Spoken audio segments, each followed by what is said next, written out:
Então eu quero ler a palavra do Senhor, Salmo 125. A Escritura diz: os que confiam no Senhor serão como o monte Sião, que não se abala, mas permanece para sempre. Assim como estão os montes à roda de Jerusalém, assim o Senhor está em volta do seu povo, desde agora e para sempre.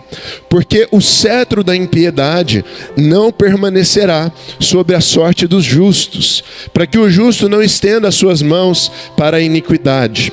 Faze bem, ó Senhor, aos bons e aos que são retos de coração, quanto àqueles que se desviam para os caminhos tortuosos. Levá-los-á o Senhor com os que praticam a maldade. Paz haverá sobre Israel. Você pode dizer amém? Eu gostaria de orar ao Senhor para que a palavra dele venha de encontro à tua vida hoje. Eu acredito que não há uma pessoa que me ouve aqui onde não há uma porção de encorajamento e fé reservado para você nessa noite. Você sabe, amado, que quando meus pais foram dar o meu nome, eles tinham outra opção de nome que eles iam me dar. Cara, sabe como que eu ia chamar? Abner. Nada contra o nome Abner, mas assim, não combina comigo, né? E o meu nome é Gabriel. E Gabriel significa mensageiro de Deus. Então eu vim entregar uma mensagem de Deus para você nessa noite. Vamos orar, feche seus olhos. Espírito do Senhor, estamos aqui, Pai, sedentos, Pai, precisando do Senhor. Nossa alma tem sede do Senhor como uma terra seca, Deus. Oramos aqui, Deus, para que a tua palavra venha alimentando o nosso coração. Pedimos para que o Senhor venha fortalecer a nossa fé. Eu oro para que seja uma noite de salvação nesse lugar, Pai. Que nenhum dos que me ouvem aqui se perca. Eu oro, Deus, para que o Espírito Santo desça com poder, desça com uma graça, com um santo convite nessa noite sobre cada um dos irmãos. Te agradecemos pela presença maravilhosa do Senhor. Nada podemos fazer sem o Senhor. E aqui nós estamos, Deus, com uma expectativa de receber o alimento sagrado que vem da tua boca. Nós oramos assim, em nome de Jesus. Toda a igreja diz amém. Amado, como eu falei, imagina o povo de Israel subindo para Jerusalém. Isso é geográfico, porque Jerusalém fica em uma região mais alta. Então eles subiam cantando aquelas canções, e aquelas canções lembravam o povo dos planos de Deus para eles. Imagina o povo subindo com instrumentos e dizendo: os que confiam no Senhor serão como o monte Sião, que não se abala, mas permanece para sempre. Não era apenas um texto, uma narrativa escrita, eram canções que entravam, saíam pelos lábios e voltavam para os ouvidos, penetravam no coração do povo de Israel. E ali Deus lembrava o povo da sua vontade, Deus lembrava o povo dos seus planos. Então morar no céu, como eu falei, é uma analogia. Subir para Jerusalém quer dizer também uma figura sobre a eternidade. Mas morar nos céus, meu querido, não é algo que acontece para todos. Algumas pessoas pensam que morar no céu vai acontecer de graça, mas não é de graça. A Bíblia diz: pela graça sois salvos mediante a fé, mas não é de graça. E eu me explico. O que eu quero dizer é o seguinte: não acontece automaticamente. Estar na presença de Deus, eu quero estar na presença de Deus. E você? Eu quero passar a minha eternidade com Jesus Cristo, vivendo em um lugar de paz, em um lugar de alegria. Eu quero ouvir do Senhor Jesus naquele dia: servo bom e fiel, foste fiel no pouco, sobre o muito te colocarei, entra no gozo do seu Senhor. Quem mais aqui quer ouvir isso? Mas as pessoas acham que isso vai acontecer de uma maneira automática. Isso não é verdade. Há um caminho e uma possibilidade de acesso às promessas de Deus, mas isso certamente dependerá das suas decisões. Pense numa escada rolante no shopping. Já foi no shopping, numa escada rolante? Essa é a realidade espiritual. Uns estão subindo, outros estão descendo. Você pode até fechar os seus olhos, fingir que não é verdade, mas você anda nas ruas e é essa cena. Alguns estão subindo, outros estão descendo. Eu não sei você, meu amado, eu quero subir. Eu quero morar no céu, eu quero morar com Jesus. 1 Coríntios 6, 9 e 10 diz o seguinte: não sabeis que os injustos não herdarão o reino de Deus? Não vos enganeis, nem impuros, nem idólatras, nem adúlteros, nem efeminados, nem sodomitas, nem ladrões, nem avarentos, nem bêbados, nem maldizentes, nem roubadores herdarão o reino de Deus. Gálatas 6, 7 e 8, não vos enganeis, de Deus não se zomba, pois tudo que o homem semear, isso também ceifará. Porque o que semeia na sua carne, da carne ceifará corrupção, mas o que semeia no Espírito, do Espírito ceifará a vida eterna. Você está aqui comigo? Então, voltando a falar sobre os cânticos de subida, especialmente aqui o Salmo 125. É como se eles cantassem aquela canção para se convencerem de algumas verdades eternas. E hoje eu quero falar com você sobre algumas verdades eternas. Eu acredito que em uma canção linda como essa de Salmo 125, existem verdades para a sua vida. E o objetivo dessa palavra de hoje é gerar fé, esperança e transformação na sua vida.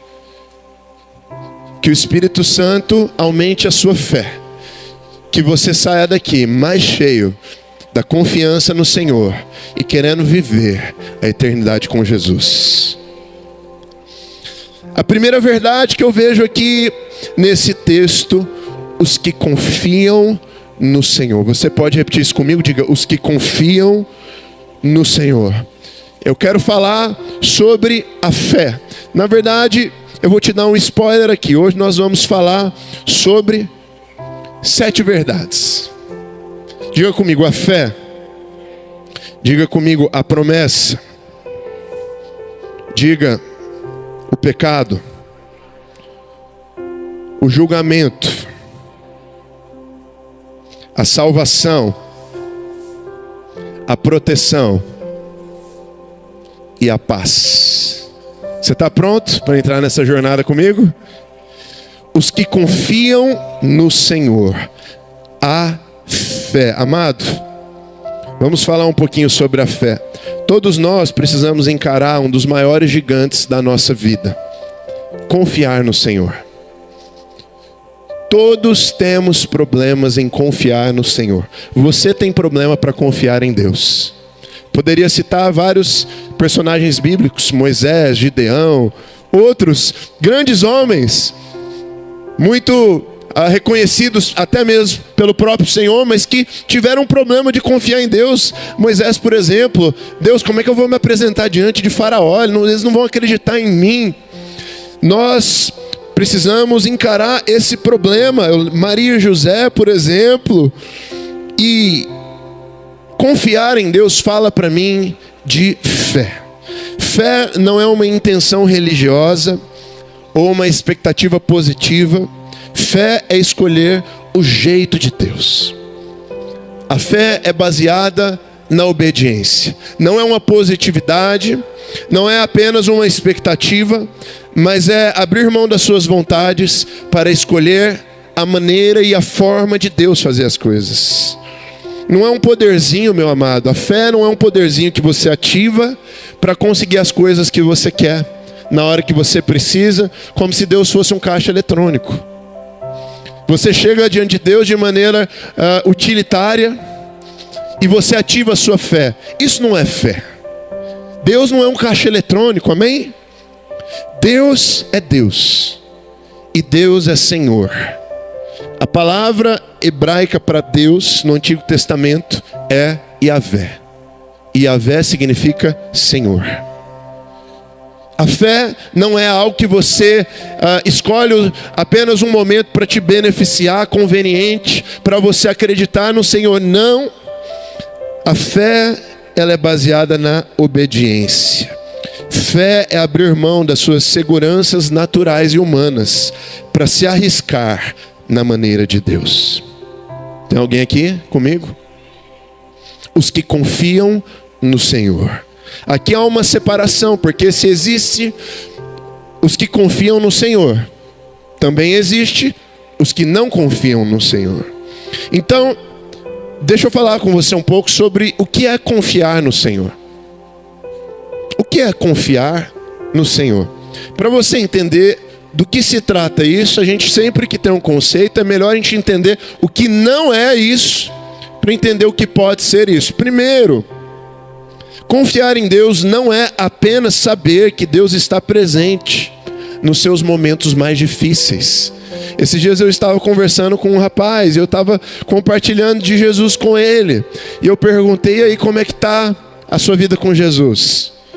Aí ele fez aquela cara meio de não sei, e ele falou, olha, ele sempre está comigo, né?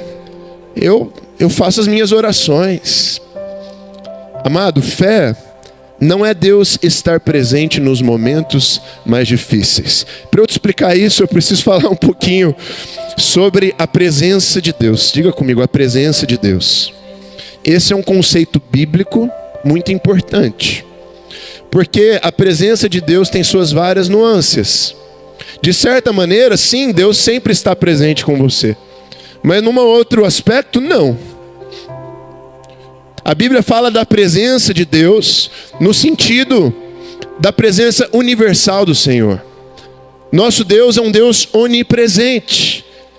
Isso significa que Ele é constante, Ele está em todo lugar, não há como se esconder do Senhor, nem do conhecimento do Senhor e nem da presença do Senhor. Deus é onipresente. Então sim, Ele está em todos os lugares, Ele sabe de todas as coisas, mas existe um outro conceito bíblico sobre a presença de Deus, que é a presença manifesta de Deus. Essa não está em todos os lugares. A presença manifesta de Deus, ela só se manifesta em ambientes de fé. É o lugar onde não é apenas Deus estar ali, mas onde o sobrenatural pode acontecer. A presença manifesta é quando nós podemos acessar conversas com o nosso Criador. É quando Ele de fato se manifesta. Então, a fé não é apenas saber que Deus está presente nos momentos difíceis. Continuando, confiar em Deus também não é apenas esperar que em algum momento Deus faça alguma coisa por você. Alguns de nós pensamos que eu tenho fé porque eu sei que em algum momento Deus vai aparecer e vai me resgatar. Isso também não é fé, isso não é confiar em Deus. Deus não se move em sua direção por conta das suas necessidades e das suas dores. Deus não se move. Deus não move a sua mão por conta das suas necessidades e dores. Se fosse assim, não haveria problema no mundo, não é verdade? Porque todas as dores já seriam resolvidas automaticamente por Jesus. Mas o que move a mão de Deus a nosso favor é algo chamado fé. A fé, os que confiam no Senhor. Confiar em Deus também não é fazer as suas orações sem uma verdadeira intenção de mudar.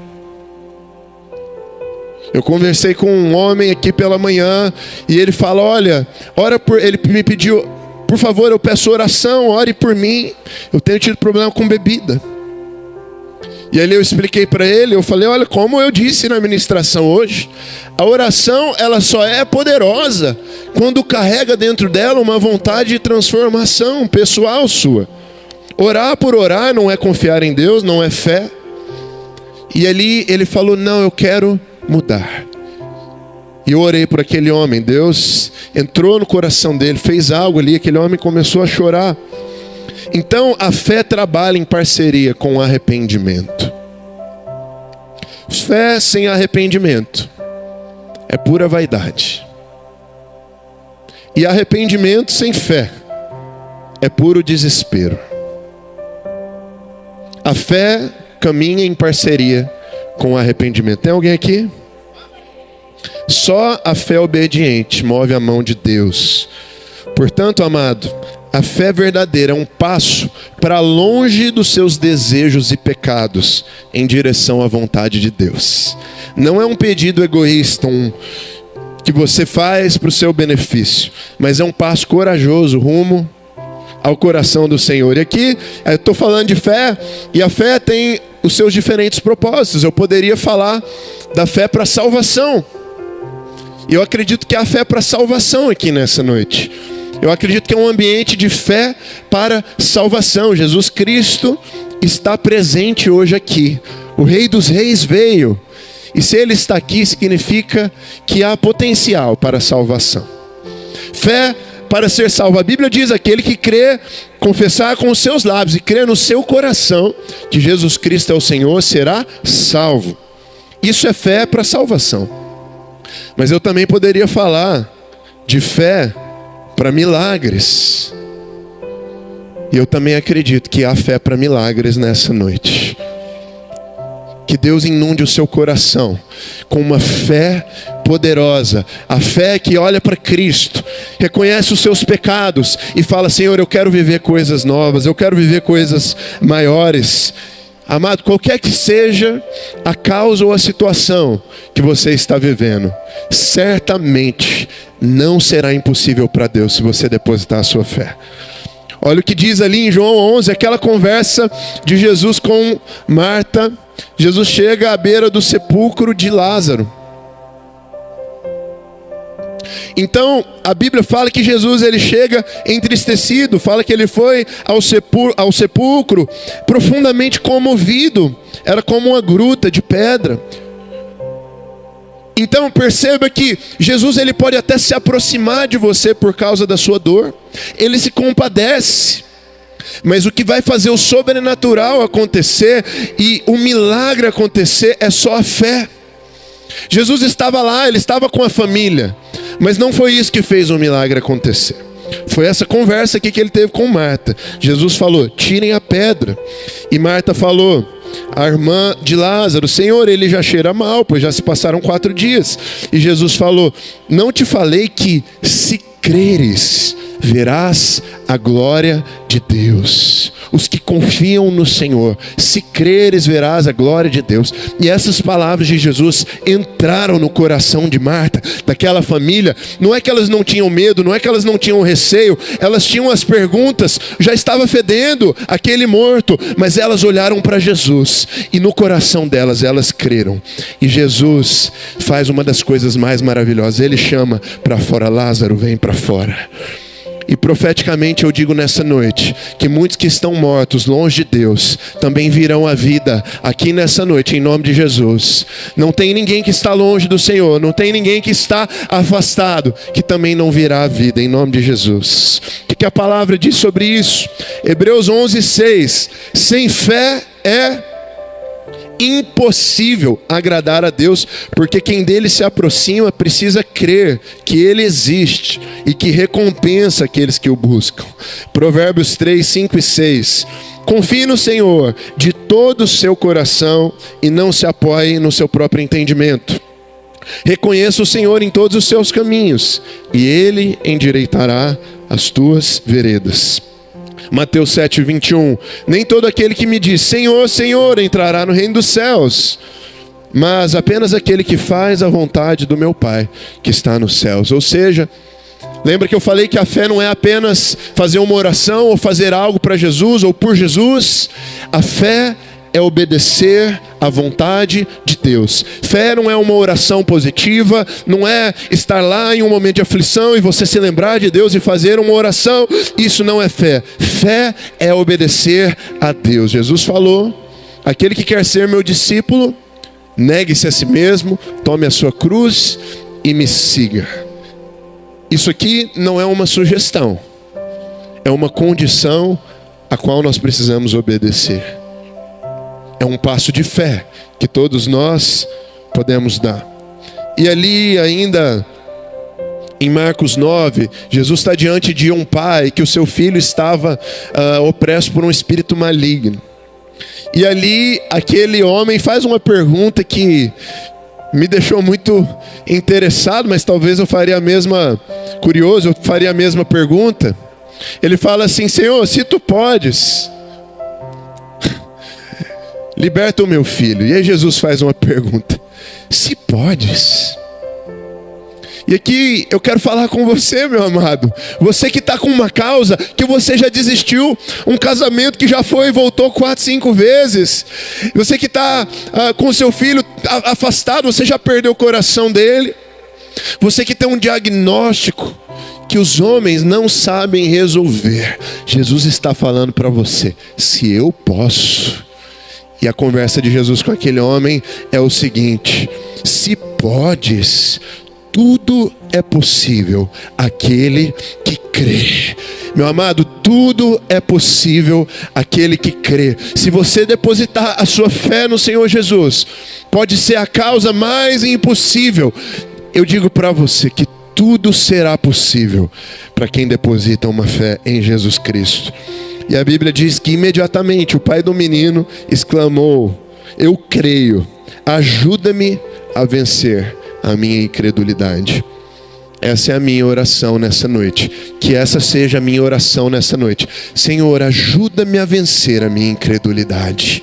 Que você tenha esse desejo no seu coração. Deus, eu quero crescer em fé.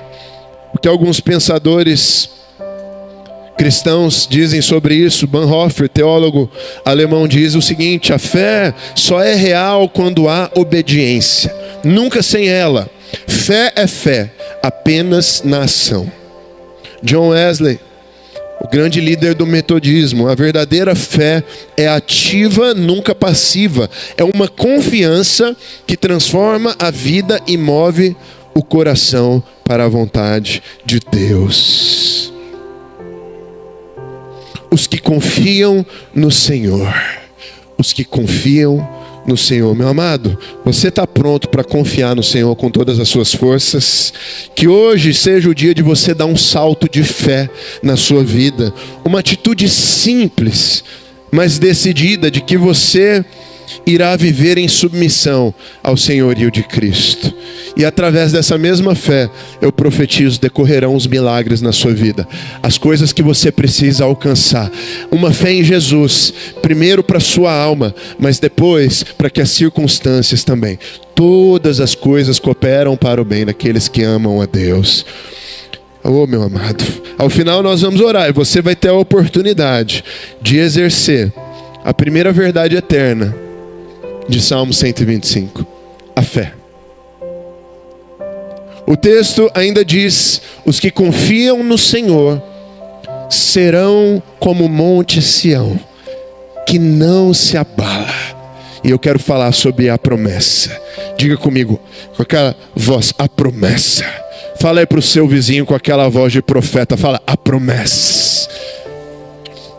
Os que confiam no Senhor, olha a promessa, serão como o monte Sião, que não se abala. Meu amado, para dar sentido à sua fé e alimentá-la, eu quero dar uma boa notícia. Deus tem promessas de bênção para você. Deus tem promessas de paz. Deus tem um futuro para a sua vida. Os que confiam no Senhor serão firmes, sólidos, como o monte Sião, que não se abala. Toda aquela inconstância, aquela fraqueza do cristianismo, há aqueles que confiam no Senhor. É uma promessa, eu tomo posse para a minha vida. Você será forte, você será constante, não sozinho, mas em Deus. Uma promessa. Deus tem uma força, uma virtude, uma energia para liberar sobre você.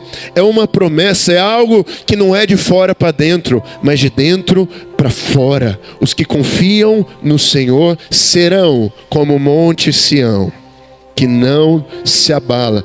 Meu amado, você em Deus será como uma rocha firme. Você não vai se abalar com qualquer situação contrária que se apresentar diante da sua casa. Deus está te dando ferramentas para você vencer os seus desafios. Deus está te dando pedras para você derrotar os seus maiores gigantes. Tem alguém pegando pedras aí para derrotar os seus gigantes? Os que confiam no Senhor serão como o Monte Sião. Eu declaro que toda a inconstância da sua humanidade em Jesus, você será forte, firme. É uma promessa para a sua vida. E quando Deus promete, Ele não volta atrás. Basta crer. Os que confiam no Senhor serão fortes, firmes. A promessa de Deus é que esses que esperam no Senhor, eles vão ser, confiam no Senhor, serão como esse monte Sião. E eu quero que você entenda algo. Jesus Cristo, Ele é a rocha eterna. Jesus Cristo é a nossa força, amém? A alegria do Senhor é a nossa força. Jesus Cristo, Ele é a pedra angular, Ele é a base da estrutura, mas Ele não para por aí. Você se lembra daquela conversa com Pedro? Jesus estava conversando com os discípulos e eles falaram: e aí, o que estão falando aí? O que os fofoqueiros estão falando de mim aí? Solta aí, por favor. Quem que eu sou? Ah, Elias, não sei quem, blá blá blá, um profeta. E aí, e vocês? Quem dizem que eu sou? E Pedro fala: tu és o Cristo, o Filho do Deus vivo. Jesus fala o seguinte para Pedro: Pedro, bem-aventurado, porque não foi carne e sangue que te revelou isso. E Jesus ainda fala: agora eu falo para você, olha, eu lhe digo que tu és Pedro, rocha, e sobre essa pedra edificarei a minha igreja. Eu tomo posse dessa palavra para mim também. Eu também, você também. Nós somos rocha. Nós estamos em Jesus, estamos firmados em Cristo, e Ele está nos fazendo como pedras vivas. É uma promessa. O Monte Sião, ele não é apenas uma figura de constância. Não é apenas uma figura de firmeza. Sim, o Monte Sião é firme, é forte, mas o Monte Sião é o lugar da habitação do Senhor. Os que confiam no Senhor serão como o Monte Sião. O Monte Sião, hoje usado até como um sinônimo da própria cidade de Jerusalém. Nós podemos dizer, vamos a Sião, é uma figura da própria Jerusalém. É o lugar do Senhor, é a cidade do Senhor. É a casa de Deus, é um lugar onde Deus não apenas gosta de estar, é o lugar onde o Senhor Jesus retornará. Sião é esse lugar. E amado, posso falar? A promessa de Deus é que você será como o Monte Sião, ou seja, você será a habitação do Senhor. Deus gostará de estar em você, através do Espírito Santo. Não é maravilhoso? Serezinhos tão complicados, tão pecadores, tão terríveis, imundos como nós, podendo receber o próprio Deus Altíssimo nas nossas vidas. A palavra diz: pois temos este tesouro em vasos de barro, para que o poder que a tudo excede, para sabermos que o poder que a tudo excede, provém de Deus e não de nós. Ou seja, o vaso é de barro, é feinho, mas o que tem dentro dele é coisa santa, é coisa de Deus. Então, os que confiam no Senhor, eles vão ser casa de Deus. Deus quer que você seja a habitação dele, que você seja um lugar onde ele gosta de estar. Que a palavra diz sobre isso, Isaías 26:4: confiem no Senhor para sempre, pois o Senhor, somente o Senhor, é a rocha eterna. 1 Pedro 2:4 e 5: achegando-se a ele a pedra viva, rejeitada pelos homens, mas escolhida por Deus e preciosa para Ele. Vocês também estão sendo utilizados como pedras vivas na edificação de uma casa espiritual, para serem um sacerdócio santo. Você pode dizer amém? Salmos 62:2: somente Ele é a minha rocha e a minha salvação, é a minha fortaleza, não serei abalado. Efésios 3, 16 e 17. Oro para que, com as suas gloriosas riquezas, Ele os fortaleça no íntimo do seu ser, com poder, por meio do seu Espírito, para que Cristo habite em seus corações, mediante a fé. Quantas pessoas querem ser morada de Deus? Que Cristo habite no seu coração, mediante a fé. Uma promessa.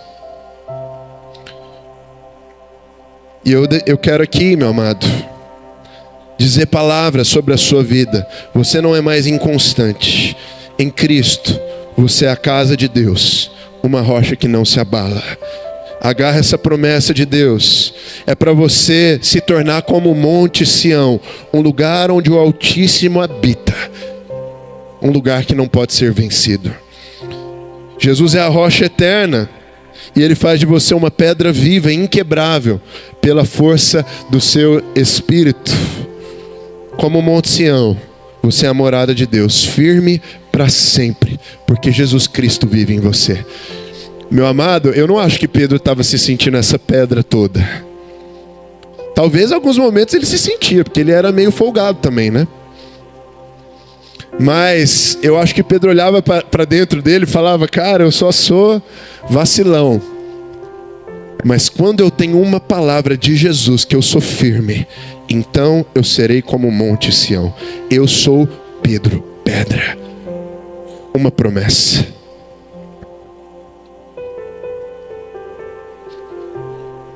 Um pouco mais à frente, Salmo 125, no versículo 5, vai dizer: quanto àqueles que se desviam para os seus caminhos tortuosos, levá-los ao Senhor com os que praticam a maldade. A terceira verdade da qual precisamos falar é o pecado.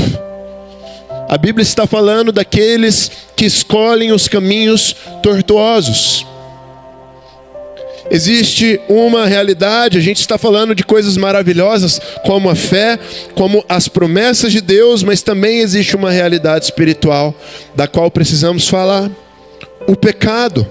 Aqui nesse cântico de subida para Jerusalém, também falava de caminhos tortuosos.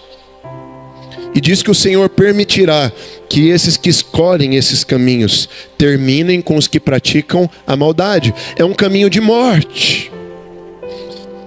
Como eu preguei semana passada, eu falei sobre aquele comandante do exército sírio chamado Naamã. Naamã, a Bíblia diz que ele era um homem muito respeitado diante do seu Senhor e que ele era um grande herói valoroso. Mas depois de fazer todos esses elogios a Naamã, o versículo bíblico termina dizendo: porém, leproso. Você pode dizer comigo? Diga assim: porém, leproso. E sabe o que isso significa? Que apesar da casca de Naamã ter um certo brilho, ter algum nível de conquista profissional diante das pessoas, Naamã, ele era reconhecido e respeitado, ele tinha algum sucesso profissional, mas por dentro ele tinha algo chamado lepra. E a lepra é um grande símbolo do pecado nas nossas vidas, porque a lepra é uma doença que em algum momento, naquele contexto bíblico, ela mataria. Era um sinônimo de, por exemplo, nós poderíamos trocar a expressão bíblica porém leproso para morto. E quantos aqui talvez têm uma casca? A armadura pode até diante dos homens brilhar, mas por dentro todos nós temos uma doença que vai nos matar se nós não tivermos um encontro com Jesus. Essa doença se chama pecado. Todos nós temos uma doença. É como se Naamã estivesse andando com todo o seu status, a sua armadura, seu status, mas ele já estava segurando a sua sentença de morte. Ele sabia que todas as suas conquistas terrenas não valeriam nada, porque dentro dele tinha algo chamado lepra. Assim também acontece com as nossas vidas. Se nós não vivermos um milagre da salvação, existe uma doença dentro de nós que vai nos matar. É o pecado. Mas diante dessa realidade, interior, essa realidade escondida. Sabe, Naamã tomou uma decisão. Até porque, meu amado, diante das pessoas nós podemos até fingir algum tipo de sucesso. Nós podemos até aparentar. Talvez você teve algumas conquistas. Você estudou, você está trabalhando, você chegou a um certo nível de construção da sua carreira, você tem uma família, eu não sei. O fato é que por fora podemos até parecer algo diante dos homens, mas ninguém consegue fugir do raio-x de Deus. A Bíblia diz que Deus não olha a aparência, mas olha o coração. E ali Naamã, ele toma uma decisão. Ele sabia que sem um milagre, sem conhecer a Deus, ele morreria daquele jeito. E ele não fica naquele lugar. A Bíblia fala que ele vai procurar um profeta que representava a presença de Deus. E quando Naamã vai procurar aquele profeta, que era um lugar onde ele poderia receber o poder de Deus. O profeta não é nem o profeta que fala para ele, tá? Ele manda um menininho falar com Naamã, fala, vai lá, fala para Naamã mergulhar umas 7 vezes lá no Rio Jordão. Fala, vê se dá certo lá, tenta lá, depois você me fala. E aí Naamã chega com todo aquele status dele, toda aquela posse financeira, e ele tem que mergulhar 7 vezes no Rio Jordão. Amados, o Rio Jordão, não sei quem já teve a oportunidade de ir a Israel, e eu vou declarar que se você não teve, pela fé, se você tiver fé em Jesus, Ele vai te dar as condições de você conhecer aquele lugar maravilhoso. Mas o Rio Jordão, a gente fala assim, Jordão, parece que é uma coisa, né? Parece que é o Rio Amazonas. Cara, o Rio Jordão é mais ou menos o que a gente chama aqui em Ribeirão, assim, é um corguinho. Eu cheguei lá, eu falei, isso aqui que é o Rio Jordão? Eu falei, não é possível, eu pular, pronto, pulou o Rio Jordão.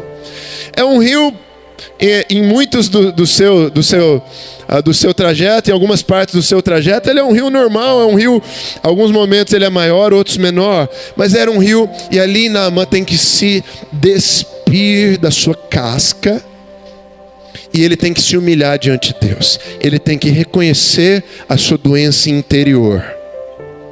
E quando ele entende a sua doença interior, que era muito além da lepra, era a sua condição humana de pecado, e ele vai, não uma nem duas, mas 7 vezes ele mergulha no Rio Jordão. A Bíblia fala que ele foi purificado e a sua pele ficou como a de um bebê. Olha aí, as irmãs gostam desse milagre, né? Da pele do bebê, né? Querendo essa unção do Botox aí, não é? As irmãs... O que alguns pensadores dizem sobre isso, sobre o pecado? John Wesley, sem a intervenção divina, o coração humano permanece em trevas, mas Deus, em sua misericórdia, oferece a luz da salvação para curar as nossas feridas mais profundas. C.S. Lewis diz o seguinte: não é o que parecemos ser diante dos homens, mas o que somos diante de Deus que importa. Ele não se impressiona com as nossas máscaras. Ele deseja transformar os nossos corações. E a palavra de Deus também fala sobre isso, lá em Romanos 3. Pois todos pecaram e estão destituídos da glória de Deus, ou seja, separados, apartados, sendo justificados gratuitamente por sua graça, por meio da redenção em Jesus Cristo. Isaías 59, 2. Mas as suas iniquidades os separaram de vocês e do seu Deus. Os seus pecados esconderam de vocês o rosto dele, de modo que ele não nos ouvirá. O pecado é uma realidade com a qual nós precisamos lidar, meu amado. Você pode fechar o seu olho, você pode fingir que é mentira, mas o pecado é uma doença com a qual nós só podemos encontrar uma solução na presença de Jesus. E eu tenho uma boa notícia, Jesus está aqui hoje, nessa noite.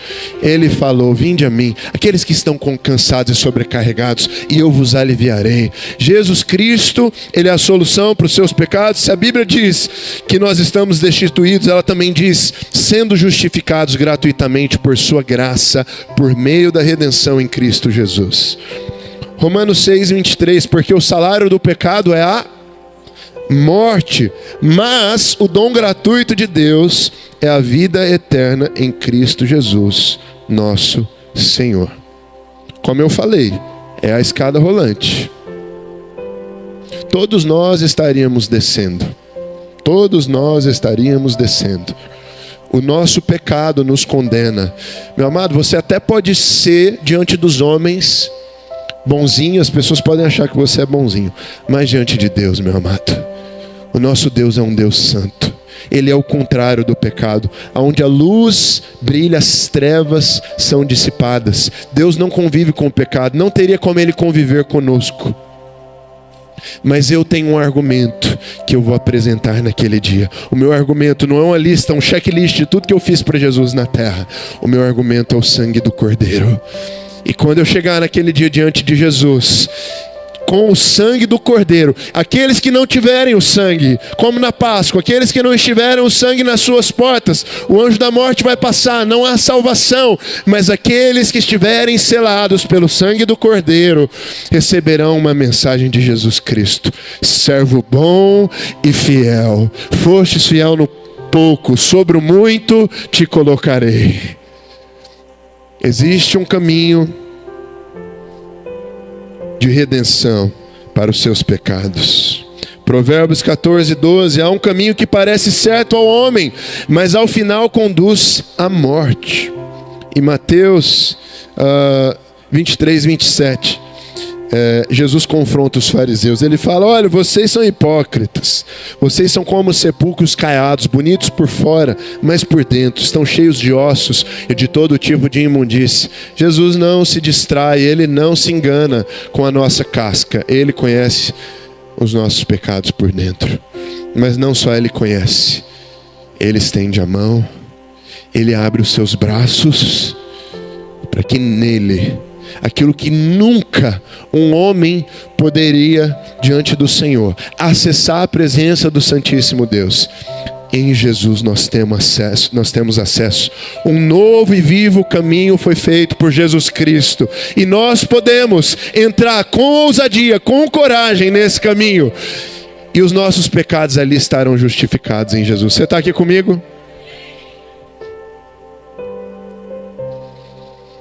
Um pouco mais à frente ali, no mesmo salmo, diz assim: porque o cetro da impiedade não permanecerá sobre a sorte dos justos, para que o justo não estenda as suas mãos para a iniquidade. A quarta verdade que nós precisamos falar é o julgamento. Diga comigo: o julgamento. Enquanto falamos sobre a fé que nos move, as promessas de Deus que nos sustentam, e até mesmo o pecado que nos ameaça, há uma verdade da qual não tem muita gente pregando, mas nós precisamos falar sobre o julgamento de Deus. Eu não estou vendo isso ser falado nas igrejas.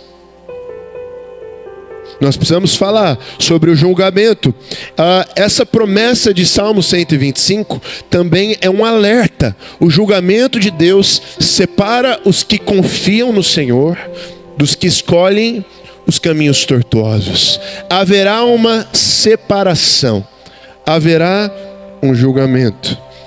Esse é um dos conceitos bíblicos mais importantes, porque quando nós falamos do governo de Deus, nós entendemos que existem dois tronos.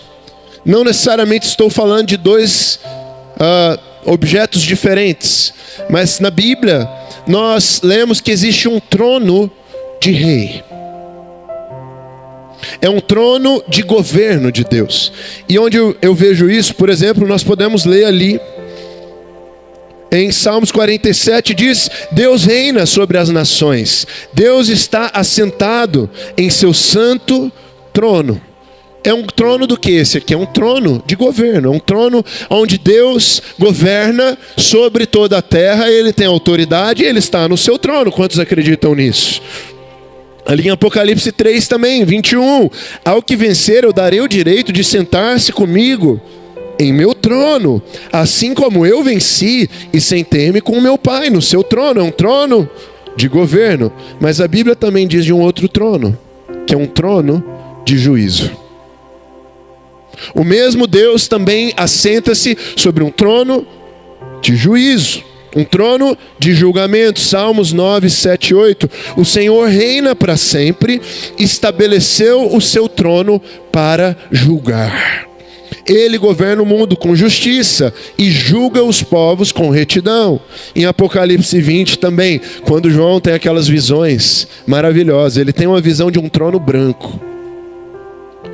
E nesse cenário do julgamento final, onde Cristo julga vivos e mortos, olha o que João diz: eu vi um grande trono branco e aquele que estava sentado nele, e vi mortos grandes e pequenos de pé diante do trono, e livros eram abertos.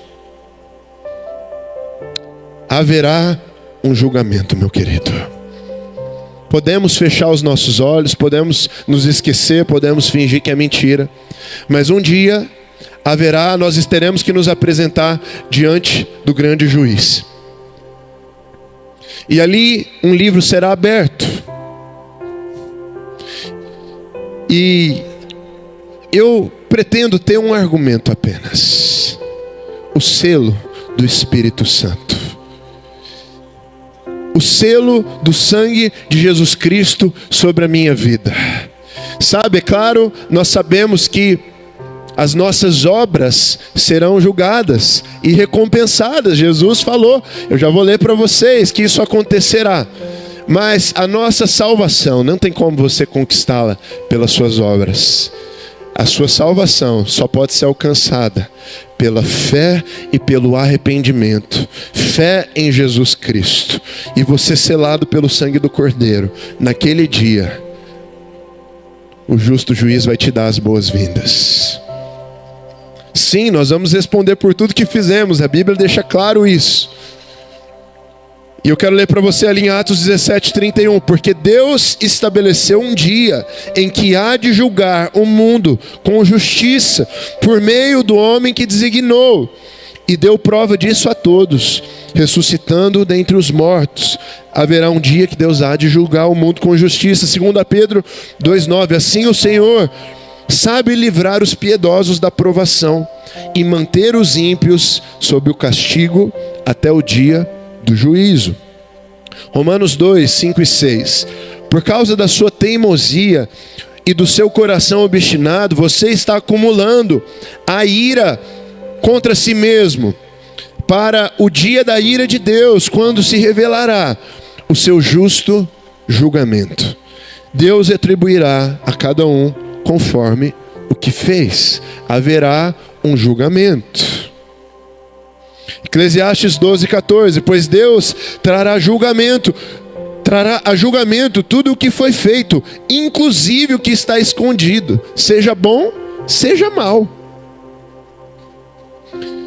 Até aqui na terra nós podemos esconder o que nós fizemos, mas naquele dia nós não poderemos esconder nada, seja bom, seja mal. Os seus bons atos de justiça que você fez e ninguém viu, e também os seus pecados que você fez e ninguém viu.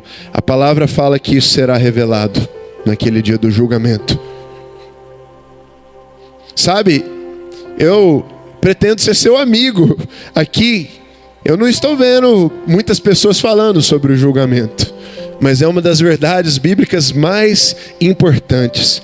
Haverá uma separação entre os que confiam no Senhor e os que escolhem os caminhos tortuosos. Eu quero ser dos que confiam no Senhor. Eu quero ser dos que vão subir. Eu quero ser dos que vão se encontrar com Jesus, sem medo, sem receio. Podemos nos assegurar com ousadia a essa promessa. Olha o que alguns pensadores cristãos dizem. Jonathan Edwards, aquele pregador americano, um avivalista: o julgamento de Deus é inevitável, mas a sua graça chama os pecadores à rocha da salvação. E aqui eu quero falar, já falamos sobre a fé, já falamos, o que mais, gente? sobre a promessa, já falamos sobre o pecado, já falamos sobre o julgamento. Nós vamos falar agora sobre a salvação. Diga comigo, a salvação. Os que confiam no Senhor serão como o monte Sião, que não se abala, mas permanece para sempre. E alguns versículos depois ainda diz: assim o Senhor está em volta do seu povo, desde agora e para sempre. Amado, só uma maneira de você permanecer para sempre: você precisa da salvação na sua vida. Há uma promessa de que você permanecerá para sempre. Jesus falou: eu sou a videira, vocês são os ramos. Quantos vocês estão ligados na videira verdadeira? Se você está em Jesus, você está recebendo a vida, você tem a vida de Deus, você tem o Espírito Santo, você tem a salvação. A Bíblia fala que permanecerão para sempre. É necessário falarmos hoje em dia do conceito de eternidade. A vida moderna é tão atrativa, as coisas terrenas nos chamam tanto a atenção, que você está se esquecendo de uma realidade: você é eterno. Deus, quando criou você, quando criou o homem, Ele criou com uma característica muito parecida com o próprio Deus, com si mesmo. Ele fez de você um ser triuno, como o próprio Deus é. No nosso caso, somos corpo, alma e espírito. E se você é espírito, significa que você é eterno. O seu corpo não é.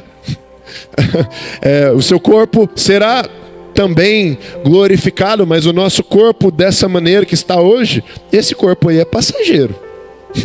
Esse corpo você já está bem convencido que ele é passageiro, não é verdade? Ele vai se estragando, ele vai, né? Mas é o seguinte: Deus te criou para a eternidade. E eu posso falar algo para você. Se é verdade que a eternidade é inevitável para todos, também é verdade que só há dois caminhos. É uma bifurcação: salvação ou perdição. Mas o nosso Jesus, Ele veio por um motivo. João 3,16. Vamos lá, quem sabe, repete comigo, diz comigo: porque Deus amou o mundo de tal maneira que deu seu Filho unigênito, para que todo aquele que nele crê não pereça, mas tenha a vida eterna. Essa é a vontade de Deus para você. Deus enviou o seu Filho, Jesus. O que você acha que é mais barato para Deus? Te dá o milagre que você precisa, que Ele faz no estralar de dedos, ou entregar o seu próprio Filho na cruz.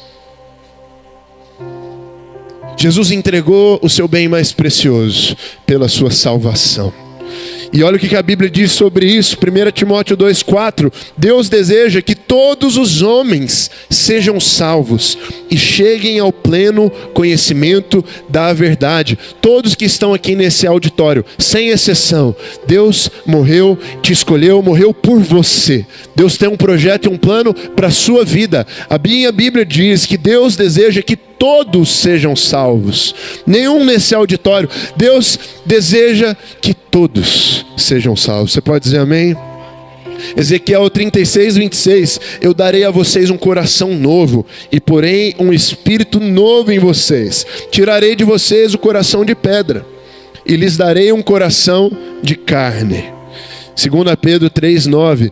O Senhor não demora em cumprir a sua promessa, como alguns a consideram demora. Pelo contrário, Ele é paciente com vocês, não querendo que ninguém pereça, mas que todos cheguem ao arrependimento. Jesus Cristo deseja que todos cheguem ao arrependimento. Você pode pensar: cara, eu acho que essa coisa não é para mim, eu sou uma pessoa que sempre está presa nas mesmas coisas, eu acredito que a salvação não é para mim. O Senhor morreu, derramou todo o seu sangue por você, meu querido, por todos, porque Deus amou o mundo de tal maneira que deu o seu Filho. Ezequiel 33:11.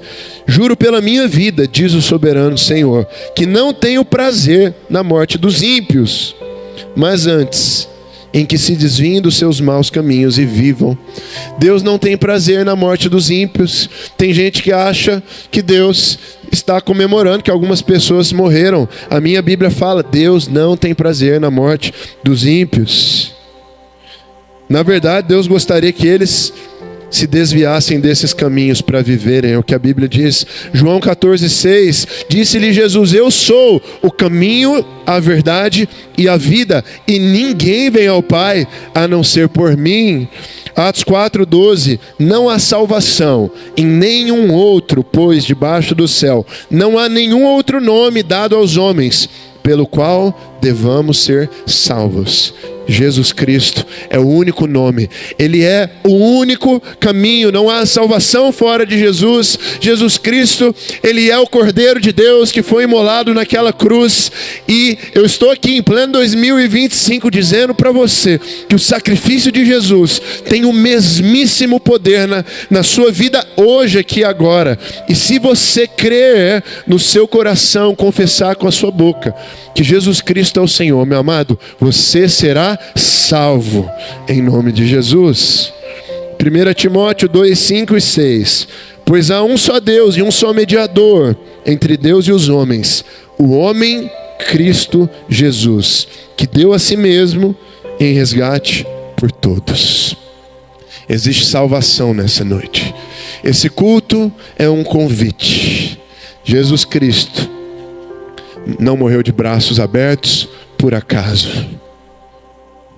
Ele se entregou completamente por você, no seu lugar.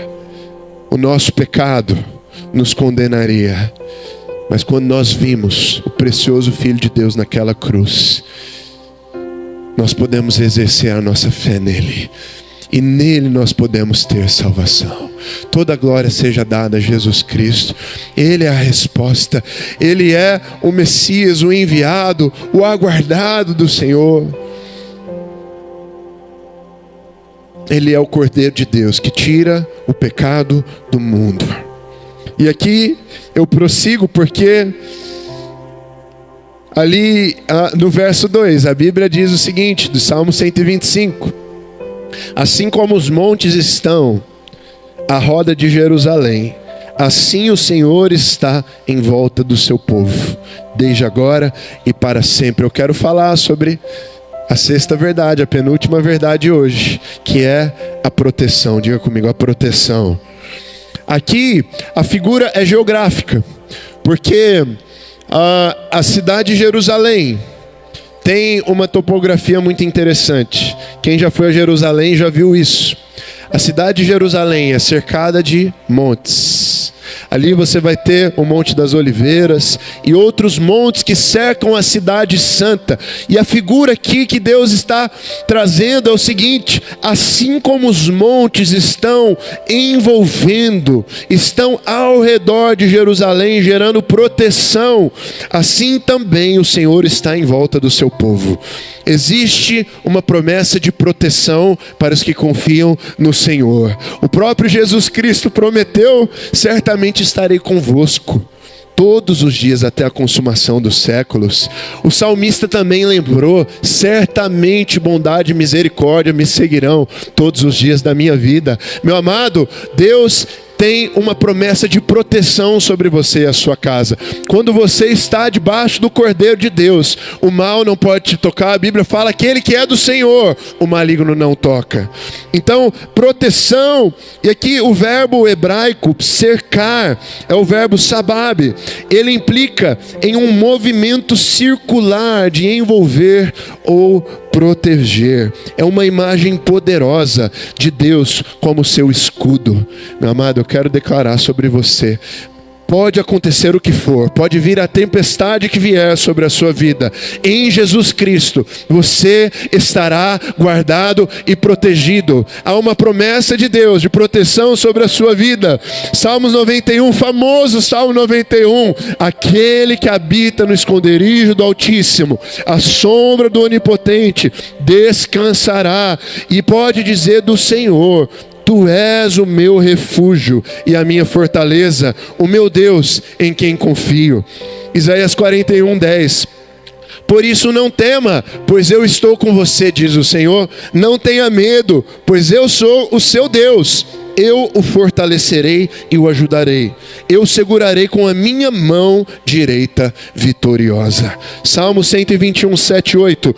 O Senhor o protegerá de todo mal, protegerá a sua vida. O Senhor protegerá a sua saída e a sua chegada, desde agora e para sempre. Você está perdendo a chance de levantar a sua mão e receber essas promessas. Há proteção para os que confiam no Senhor. Provérbios 18, 10. O nome do Senhor é uma torre forte, os justos correm para ela e estão seguros. Proteção, meu amado, sobre a sua vida.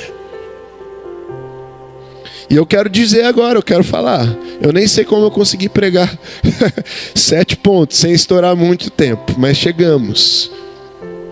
A 7ª verdade que eu enxergo, uma verdade eterna, uma promessa: a paz. Você pode dizer comigo, diga a paz. Nós usamos isso no nosso linguajar cristão, não é? Declara sobre o seu vizinho, diga a paz. Declara sobre ele, fala shalom. Existe uma promessa de paz. Olha como termina esse salmo maravilhoso. Paz haverá em Israel. Amado, eu tomo posse disso.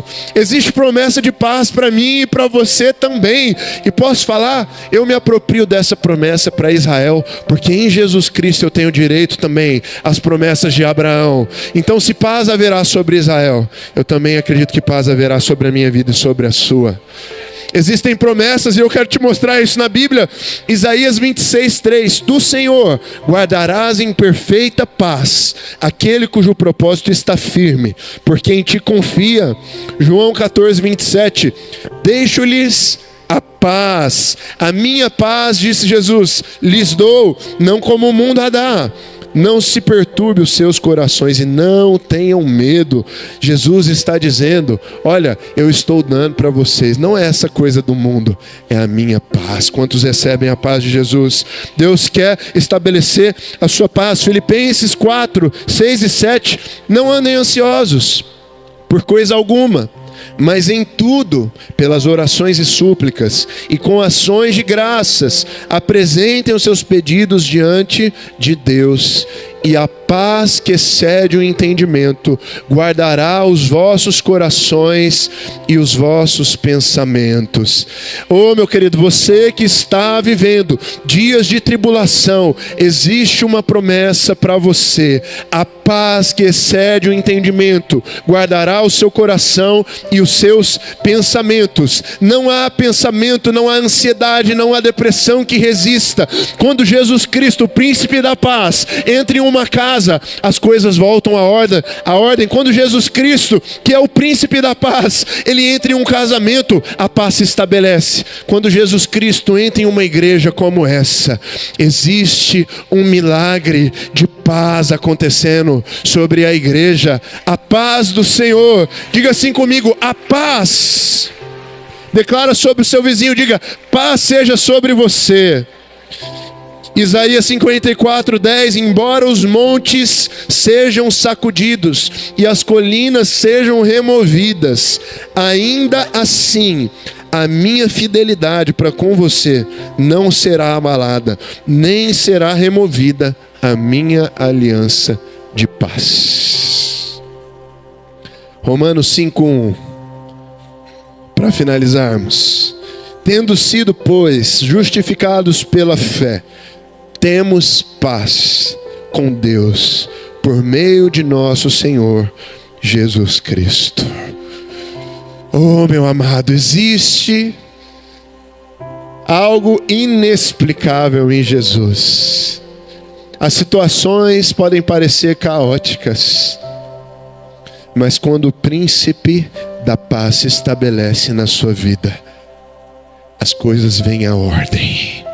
A tempestade cessa,